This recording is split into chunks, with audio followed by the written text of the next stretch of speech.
Hey, JC here. So I actually recorded a video not long ago and I was going to publish it, but then I thought I have to explain certain things, I think, before people kind of jump on it like, rabid dogs jumping on a piece of meat that's been thrown to them. So the video that you will see is mostly about free speech in the States because it's been in the news a lot. And I just wanted to make kind of clear what I mean. So, in my view, there are basically three scenarios. So, the first scenario is A, free speech, whatever goes, everything goes. The second scenario is we limit free speech for certain individuals who are demonstrably wrong and spread dangerous and inflammatory propaganda that may lead to violence and death. And scenario three is basically we limit everyone's free speech so that we are only left with talking points from the corporate media.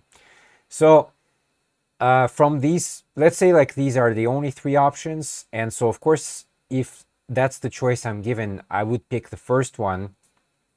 But all I want here is that there are consequences attached to what people are saying. And these days on the internet, many people are hiding behind a fake name and a screen somewhere.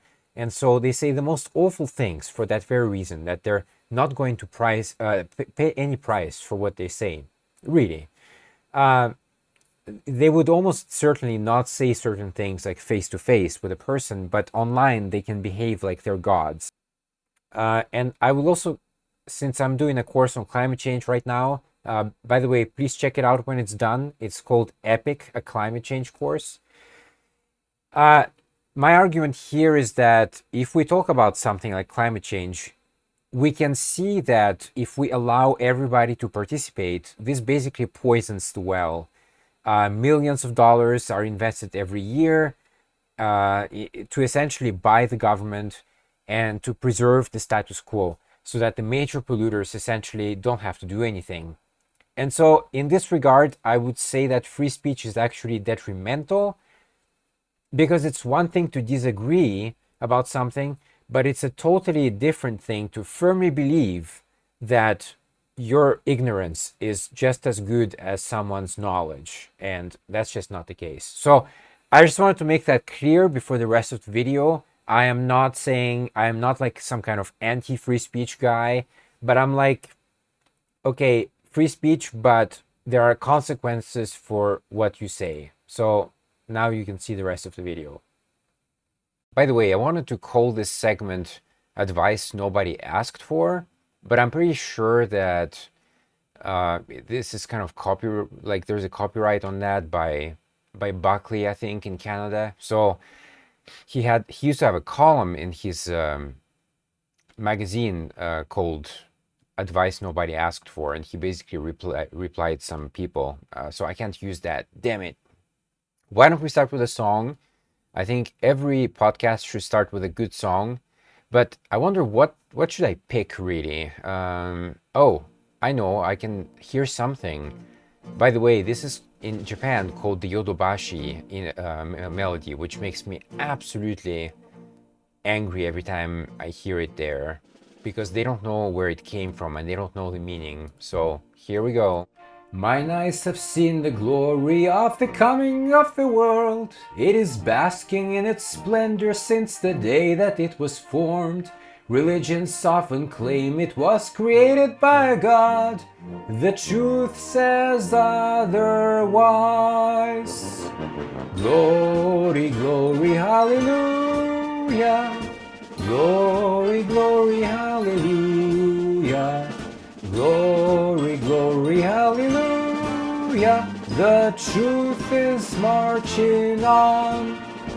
There are many things I want to talk about. First of all, well, it just like because of COVID, etc., it seems that a lot of people are under pressure, under stress, and so basically every day, instead of trying to enjoy something, the conversation always ends up with COVID. Or if you just try to talk to somebody about something, it might be interesting topic, but the conversation kind of disintegrates and you end up talking about COVID again. So here I just want to say that, first of all, I understand that in this particular case, we're talking about, people are afraid of dying. So if they catch the disease, they can die. And of course that, human life is precious. Life is precious, I should say, in general.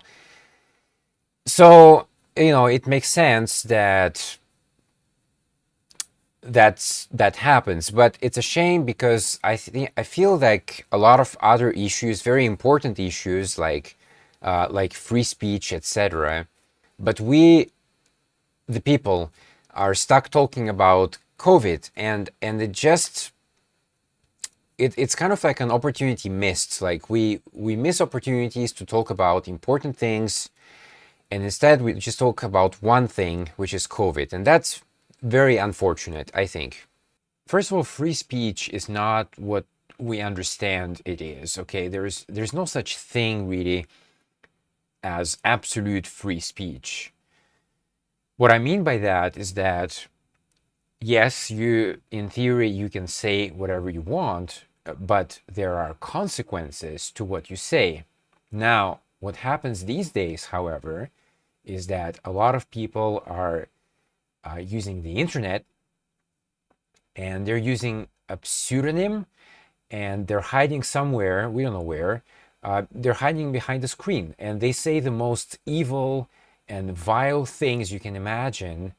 And it's okay because they're using a pseudonym, and they're hiding behind the screen somewhere. So in theory, there are no consequences for them, and that's the problem. So that's what we mean right now. So I don't have a problem with free speech per se, but I do have a problem with people who behave like there are no consequences for their action. And just like free speech, we talk about freedom as well. Let's talk about freedom. Again, freedom is such a buzzword. It's like, it riles people up, and it gives men a hard on. Freedom, again, we don't have absolute freedom. A good example of that is we have traffic stoplights. In theory, I should be free to basically not stop and keep driving. But we do understand that we sacrifice a little bit of freedom for the personal safety of all. And that's the compromise. So that's one thing I wanted to say. Now, the other thing is equally important, and perhaps even more. What happens online is that people generally, even young people, it doesn't seem to matter, but older people, it's true more than young people. They don't seem to understand how the internet works. And here's what I mean by that. There's a darker side to Facebook as well, and Twitter, and YouTube, and there is no platform which is exempt from my criticism here. And that is that they basically, they are out for clicks. They are out for more customers. I'm going to talk about Facebook because I know Facebook the most. What happens there is on Facebook, you have what's called closed groups. Now, I'm part of some closed groups, actually, especially related to atheism. Personally, I don't have a problem at all if those particular groups became open or public, because, but I understand, that's they make it so because there are people, say, in Muslim countries who are atheists. Yes, they're out there. They're clearly, they want to express their views on atheism, which I think is perfectly reasonable. And they need a safe space to do that. So a closed Facebook group, it's still, you have to be careful here because, the authorities, they still, the fact that you're a closed group or that you're hiding behind a VPN, that's another myth out there. The VPN, oh my God, like people really think that their little tiny VPN they buy is going to protect them from the authorities. Give me a break. You don't know anything about how the internet works if you think that's going to protect you from whatever you're doing online. It's not. So just to continue that thought, what I hear these days recently is that, oh, I knew this person for like over 20 years and we were in the military together, and he's been suddenly banned on Facebook. All right, let me kind of like unpack that argument that you just made. First of all, the fact that you claim to know another person, it really carries no weight whatsoever, because there are people who live together for 20, 30, 40 years, and maybe later it ends up in divorce or whatever. And the reason for that is because after those 20, 30, 40 years, they still didn't know the first thing about each other. People are not as honest as we'd like to think we are. So if you encounter honesty, then I consider it great. It's a kind of a diamond in the rough. But generally, I don't like, personally, me, I don't have much faith in humanity. So I don't think if I talk to a person, is that person honest right now, or is he trying to pull my leg? It's hard to tell. Or sometimes even worse, they kind of pretend to go along with what you say, but their actual view is perhaps the complete opposite of yours. And that happened to me as well in my life before. I was in a relationship like that, where everything eventually was a lie. It was just for whatever reason kept alive, like a life support machine, but none of it was true. So yeah, they very well may be a part of closed Facebook groups as well. And you would never know about it because, again, it's a closed group. It's not shared. It doesn't appear anywhere on Facebook unless you infiltrate it. I mean, there are ways to bypass it. It's not very difficult. But in general, you don't see the content. So yeah, you don't know which groups these people are members of. In the same token, you don't see their chatting history. You don't know, maybe to you they are very kind of nice guys and just talking about the weather, kind of very innocent things, but you don't know what they're talking about to other people in private. You don't know that. You just don't know. So you make the assumption that, oh, I know this guy, and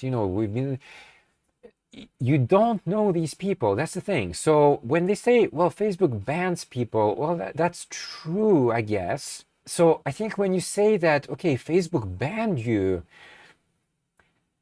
I think what you misunderstand here is, in fact, yes, these people who are members of certain closed Facebook groups, the authorities, now you can't see the content there, but the authorities can. You're not like impermeable on the internet. This is a myth. You're not, invisible behind your VPN. You're not. So we don't know that. It's speculation. Okay, that's true. I don't have proof. But my guess is that they get banned because their behavior on these certain closed groups was investigated, and they probably have said some pretty evil and vile shit, so in that case, no. If you're, inciting for violence, or even like hate speech is punishable these days, which I think is fair. If you go, to some black person and you call him the N-word, I'm sorry, but there should be consequences for your actions. You can't just, we don't live in a free for all world, there are consequences for your actions. And unfortunately, online, people live in this kind of bubble. Hey, I hide behind a fake pseudonym, and I hide behind the screen, so I can say the most evil things I can think of. And you can, in fact, go to comments, just go to comment sections on YouTube videos, for example, and just see the level of vitriol, of hatred there. Now, it's palpable. I typically don't do these kind of videos. Like, I don't want to cover the news because, first of all, you got the news covering that, but also you got pretty much all the so-called independent news outlets that already covered it anyway. So I don't want to like kind of be another fish in the pond, but I found some interesting things here and I thought I would share. So first of all, I want to talk about Antifa a little bit. Okay, so first of all, talking about the George Floyd protests. So a lot of people were saying, you know, this is the Antifa, it's the left. And first of all, I just want to say, because I'm on the left, okay, in America, I would definitely identify as somebody on the left. I don't think Antifa represents the left, okay? That's very kind of important to say there. I mean, there's a lot of kind of, there's a lot of like kind of ruffians out there and, you know, anarchists out there, and they just want to cause trouble. They actually join everything they can, they possibly can. As long as they get to break something, it's fine with them. All right, so talking about the incidents in particular, this I found very interesting. So in late July 2020, arson investigators with the Minneapolis police announced that they identified the Umbrella Man, who was seen on the video, widely breaking videos, blah, blah, blah. The suspect is a 32-year-old man, had ties to Hell's Angels and Aryan Cowboy Brotherhood, as well as participated in confrontation in Stillwater involving a Muslim woman in June. As of July 28, the man has not been charged with a crime, but a local investigator said he was deliberately attempting to incite rioting and looting. Okay, from that, what I take here is that he had ties to Hell's Angels and the Aryan Cowboy Brotherhood. A far-right person, okay? So yeah, Antifa, sure, okay, whatever. But the people there who were actively engaged are from the far right, and that's very important. There we go. There's another one. May 29, Minnesota Governor Tim Walz noted unconfirmed reports of white supremacists as well as drug cartels taking advantage of the protests. That this is the one thing that the news don't understand. They don't understand that in pretty much in most protests, you should say, there's a large chunk of people that join them just to cause trouble. So we see that sometimes in the gay parades, sometimes in Black Lives Matter. The Black Lives Matter just want to walk around with signs and stuff.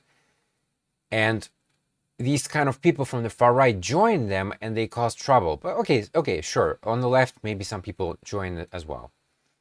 It has to be said. There are anarchists on both sides.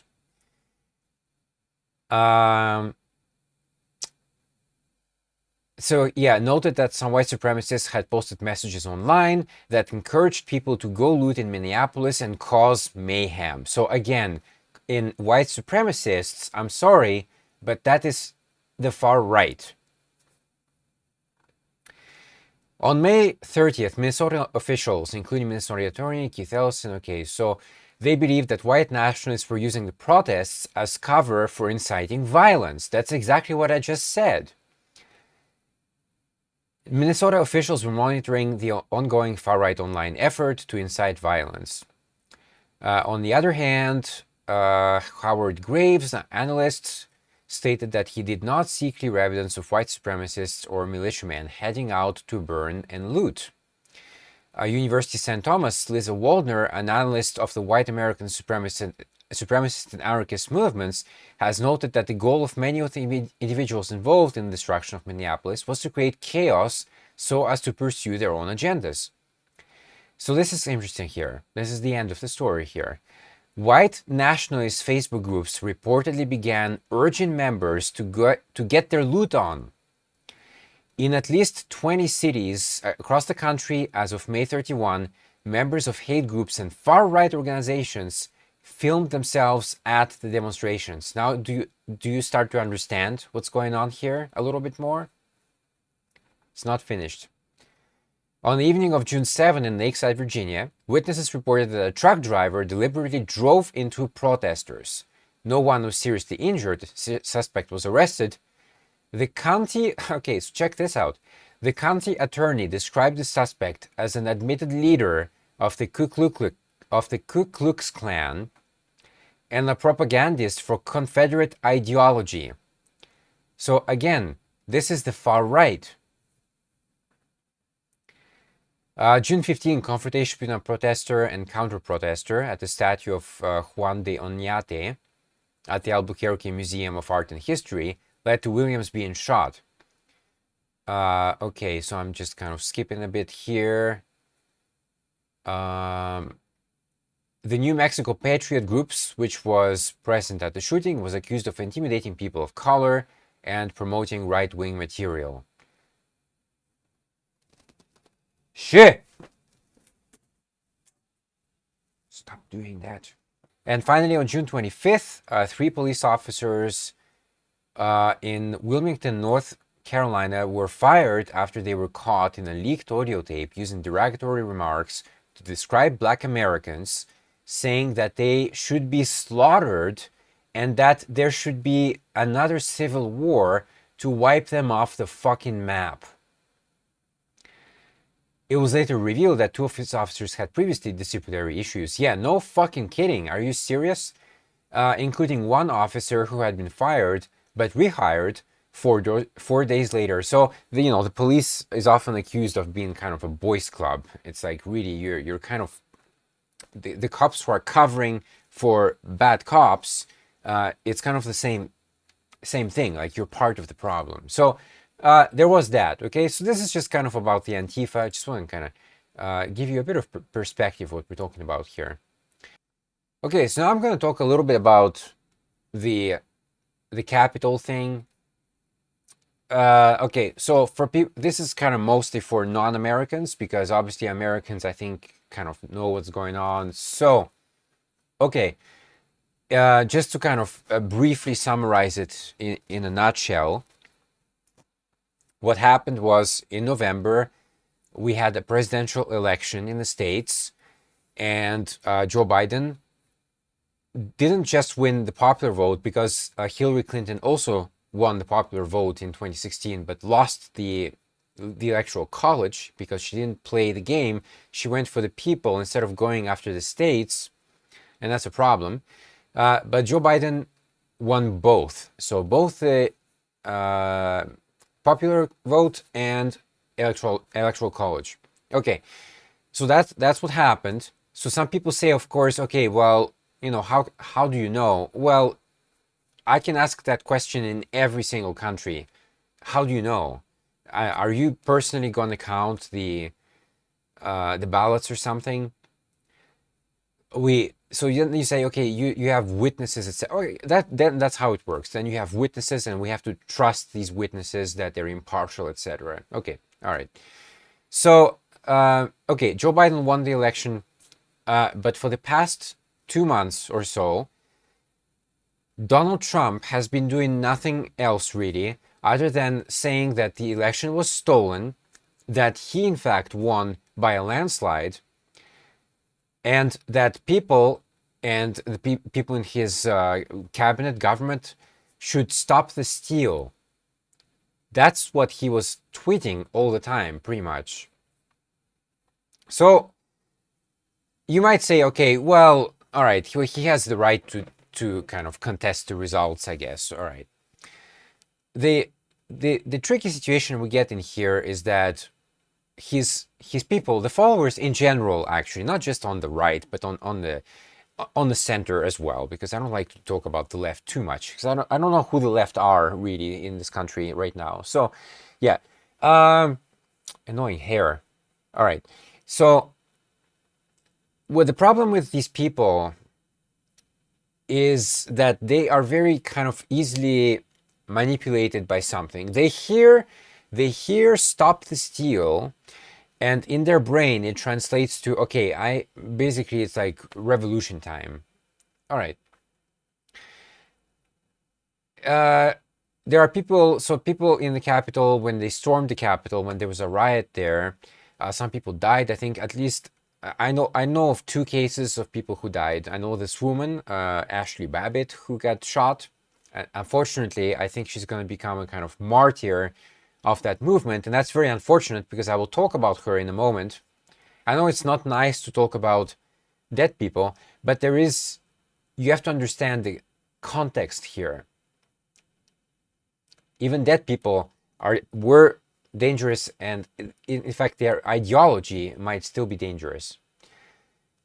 Yeah. So, and the other one was a cop, I think he got like kind of beaten to death or something. That's what I read. Of course, we're waiting for there were so many kind of interesting things about that riot, which I'll just say first before I jump into that story. So first, what I found very surprising, and we have to wait until there's an official investigation about this stuff. But I found very many things very curious about it. So first of all, I found it curious when the cops seemingly opened the gates to the rioters. There were 4 or 5 cops standing there by a section of a barrier, and you can see them opening it, and then the people start walking in. There was a cop, or at least people say it was a cop, who was taking selfies with the rioters inside the Capitol. And there were some scenes outside of the Capitol where there seemed to be some sort of resistance being put up by the police, but inside the Capitol, the security was almost non-present. So clearly something was not right then. And the guy in charge of the police of the Capitol security forces, he in fact resigned because obviously he did a shitty job. So that's the least he could do, you know. Okay, so now this woman, so Ashley Babbitt, I just want to talk about her a little bit. So she was shot in the early stages, I think, of the riot. So the first thing that you have to know about her is that she is a war veteran. She's been in the Air Force and been to 2 wars, in total serving for about 14 years. So I know other people who have served in the military. The first myth I would like to debunk here is the myth of the American army. Okay, I know this is not a popular opinion because in America, every time we talk about the army, especially to men, it gives them an instant hard on. So, okay, I don't understand this attitude. So, all right.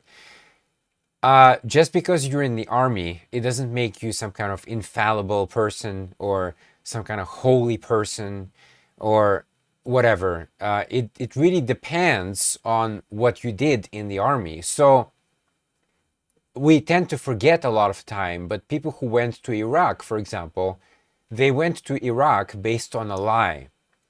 The lie was that Saddam Hussein had weapons of mass destruction and that he was imminently going to use them against the United States for some reason. Like suddenly, out of the blue, he woke up one day and he thought, hey, I have some weapons and I'm gonna attack the US.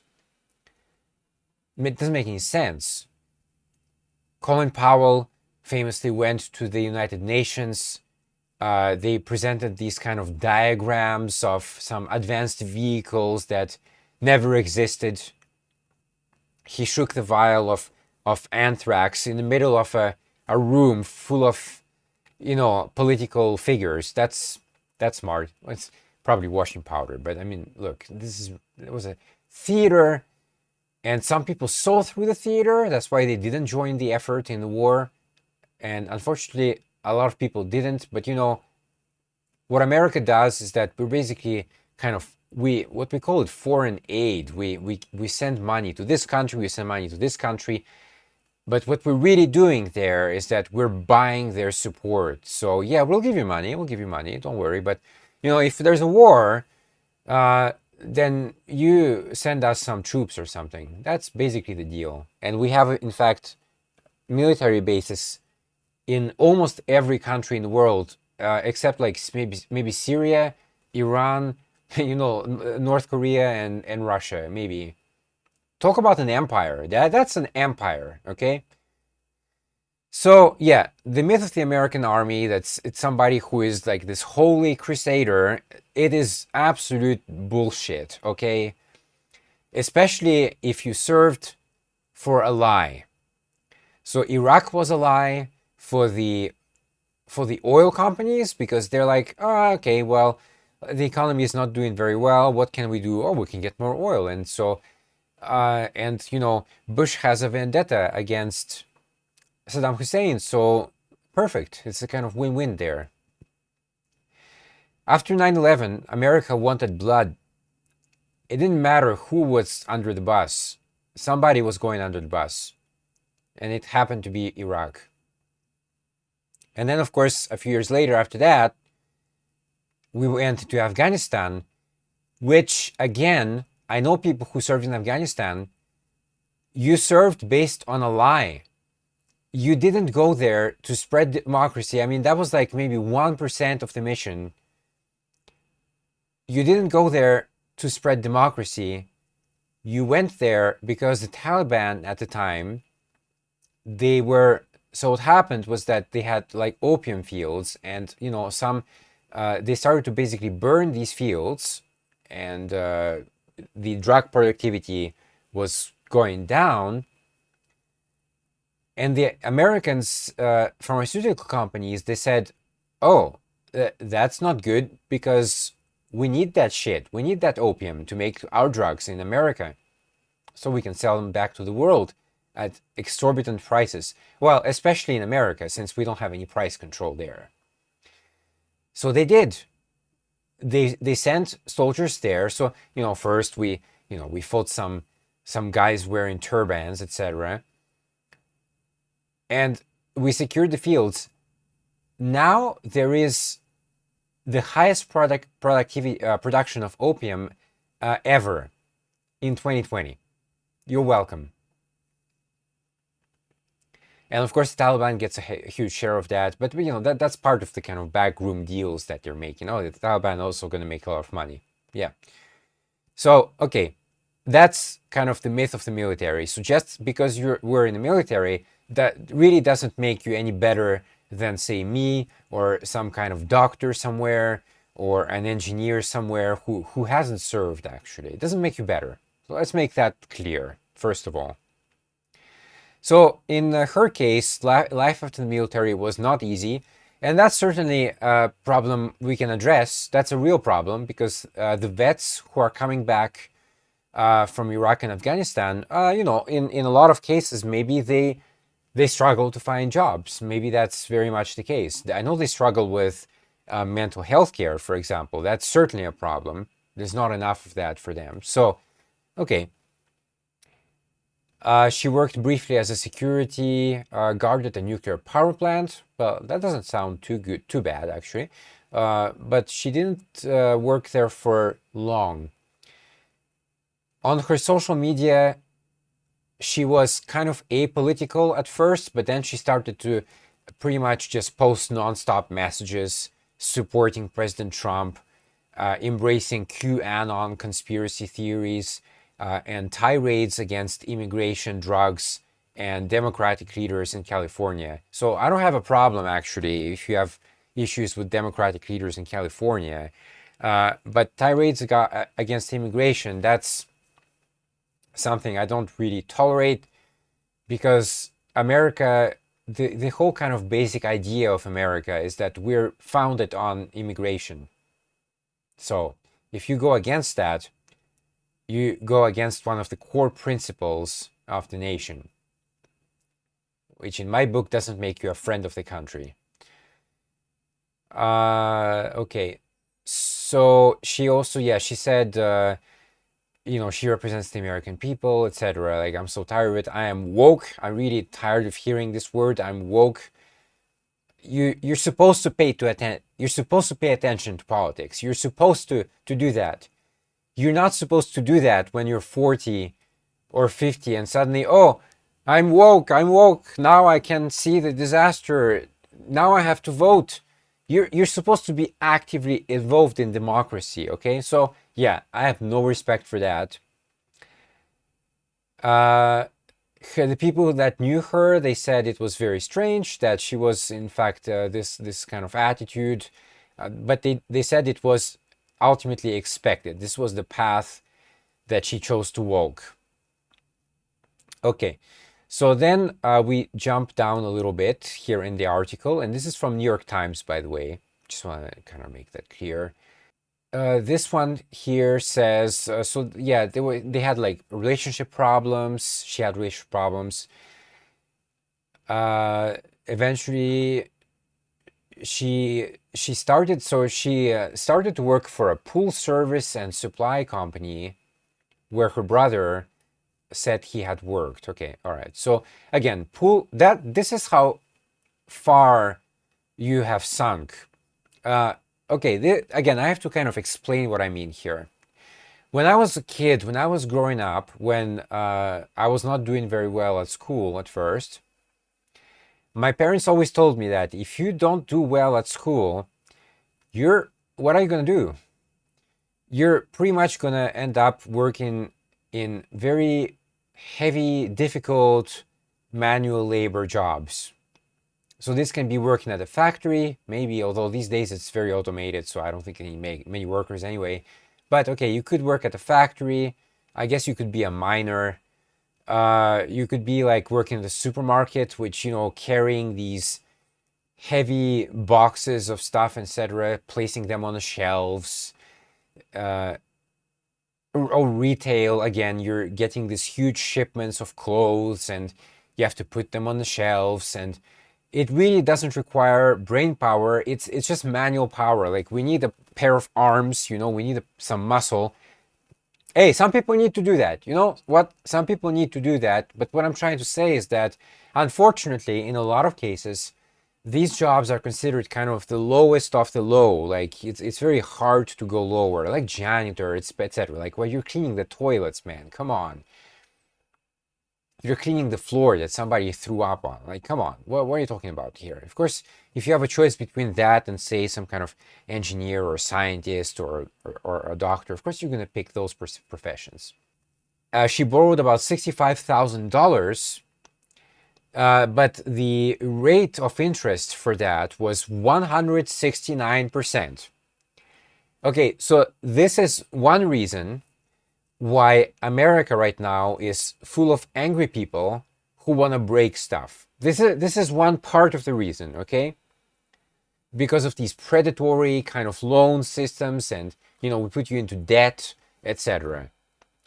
These are huge problems. If you like, I don't care which party you are in, if you're a Republican or a Democrat, if you come in and you actually solve, let's say, student debt, you just kind of slash it because you say you take money from other programs, let's say, and you slash it. You're going to be an instant hero, man. People are going to vote for you again in 4 years. You're going to get your 2 terms for sure. Okay, so that happened. So she took a loan, couldn't repay it. Okay, so she embraced conspiracies of QAnon, which asserted that the 2020 presidential election was stolen by an elite Satan-worshipping cabal. These people really believe that, and that it was up to the ordinary people to reinstate Mr. Trump. Now, I have, as many of you know, annoying hair, first of all, that keeps falling down, but I have Russian heritage. And I know a little bit about the history of the Soviet Union. So, what happened in the Soviet Union in 1917 was that there was a big revolution, pretty much just like in France, just as big, if not bigger. Because in France also you had French royalists, etc. They like supported even the British when they came to Toulon. So okay, that happened, and so the French, the French Republicans, like Napoleon was part of that, etc. They had to fight against the French royalists who supported the royal regime, and they were pissed that the king and the queen were beheaded, and they wanted to restore, monarchy again. And Napoleon and people said like, nope, you're not. We're not going through that again. So in Russia, it was a similar case, but obviously different. You basically had a Tsar, Nicholas II, and okay, look, he was just an abysmal Tsar. Really, he really wasn't interested in the affairs of the country. I think he even said at some meetings that he really just kind of he was basically born a Tsar, but this is not a position that he was appointed with, and certainly that is true. What happened though in 1917 was that the Tsarist elite and the elite in general, they were overthrown by the ordinary people trying to, instate some form of government, some new government, the government of the people. And in a lot of these cases, a lot of these Bolsheviks, they were not like scientists, they were not doctors, they were not engineers. These were, mainly farmers, because back then there were a lot of farmers, there were a lot of pissed farmers, factory workers, the working class, the hard manual labor working force. Now, I'm not saying that all these people are bad, because they're not, and even in 2021, people who work in factories or retail, they're not all bad people. What I do question, though, is their mental capacity to do anything better than that. Because again, if you had a choice, you work in a very tough job. Being in retail is actually tough. You have to stand there all day long. You really can't kind of sit down. You have to walk around and fold clothes and fold them again and fold them again over and over again. Every time a customer comes by and measures it and kind of throws it back, you have to go back. And look, I understand it's tough, it's annoying, it's manual labor. However, it doesn't really test your intellectual capacity, does it? And that's what we're talking about here. So I just want to kind of cut through the bullshit here. Just tell it like it is, because a lot of people are really making a lot of excuses. So yeah, so being with a Russian heritage, I know this. I have been through that, and I wish other people studied history as well, so they know what was going on, so that they would not repeat that that problem. You have to be very careful what you wish for. When you say like, oh, let's make ordinary people run the government, well, I'm sorry, but you know what? I'm actually an ordinary person. I would actually love to run some part of the government. I would actually do it. I would actually do it as a service to the nation. I would do it. I'm available. I would do it. But I completely disagree with other people, ordinary people, let's say, who would want to run in government. Completely disagree. Polar opposites, perhaps, even. Okay, just to finish off the article here. So on Twitter, she wrote, "Nothing will stop us. They can try and try and try, but the storm is here and it is descending upon DC in less than 24 hours. Dark to light." Well, again, this is a person who has completely been brainwashed by certain conspiracies, let's say. And that's it. And, there is kind of a memorial set for her outside of the Capitol. And unfortunately, because she is not a person to celebrate, she is not the kind of person you want to celebrate. But unfortunately, she will become the martyr to these people, and that's very unfortunate. I just want to get the conversation going. Maybe it is very possible that I'm not going in the right direction, and that's okay. Nobody's perfect, you know. But I will at least admit that if I'm demonstrably proven that I'm wrong, then I will admit it. At least I promise to do that. So anyway, I hope you're doing fine with that COVID thing. COVID is really like freaking destroying lives right now, man. It's not just about people getting infected and getting sick, but it's also like just in my case and people like my case, just really ravaging us with a form of mental torture, because we can't like even talk to family members, because every conversation quickly disintegrates into talking about COVID. And it's like, okay, so on one hand, like I said, I do get it. You know, this is kind of an direct as existential threat, like, because if you catch it, then and then you die, then for you that's it. You know, you're not coming back. But on the other hand, though, it's a shame because there's a lot of things happening in the world, like I just said in the video. A lot of people kind of don't get it, so I just want to make it clear. First of all, yes, wearing masks helps a lot, and washing hands. But some people think that that's enough, just wearing a mask and washing hands, and then no problem. Uh, I would just go a little bit further than that. I would say if you go outside somewhere, like a supermarket, we all have to go there at least once a week.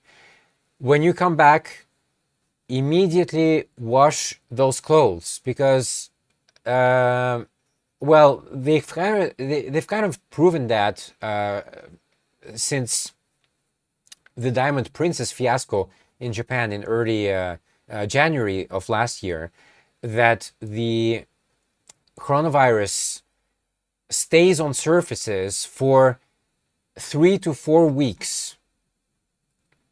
So when you come back from a supermarket, you are very much carrying that shit on you right now. So yes, wash them immediately, and as soon as you've set the machine going or whatever, take a shower. Just wash everything that just came from the outside. So already, I just gave you 4 steps instead of 2. Most people go with just 2, washing hands and wearing a mask, but I would expand it to 4 just to be very safe. So wearing a mask, wash your hands, wash your clothes as soon as you come back, and take a shower, everything, body, hair, beard, etc. Everything. Just really make yourself clean. Wash that thing away. Don't let it linger on surfaces. And so yeah, I hope you're staying safe. I hope you're staying clean and fit. And we'll see if I make more videos. But anyway, for today, that's all, because I covered a lot of ground here. So thanks for watching, and I will see you around. Okay, and just before I forget, please check out my book, Beyond the Black. It's available on Amazon, and it's basically actually 2 books in one, so that's why the price is a little bit kind of higher. This is a great story, kind of psychological thriller slash drama with a time travel slash parallel universe theme to it.